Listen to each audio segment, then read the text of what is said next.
আমরা কিন্তু সাদা কাগজে সিগনেচার দিয়ে দুনিয়াতে আসছি।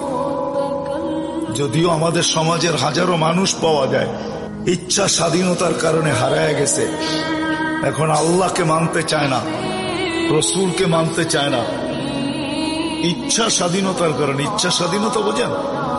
আল্লাহ কিন্তু আমাদেরকে ইচ্ছা স্বাধীনতা দিছেন।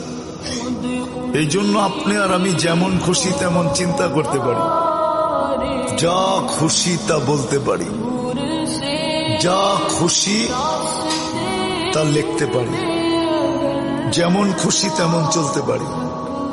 সৃষ্টির ভিতরে একমাত্র দুইটা প্রাণী আছে যাদেরকে আল্লাহ ইচ্ছা স্বাধীনতা দিছেন, কিন্তু আমাদেরকে একটু বেশি দিছেন। জিন আর ইনসান, এই দুইজনকে আল্লাহ ইচ্ছা স্বাধীনতা দিছেন। কোন সৃষ্টির ভিতরে আর কোন সৃষ্টিকে আল্লাহ ইচ্ছা স্বাধীনতা দেন নাই। ইচ্ছা স্বাধীনতা বোঝেন? হ্যাঁ, কোন স্বাধীনতা দেন নাই।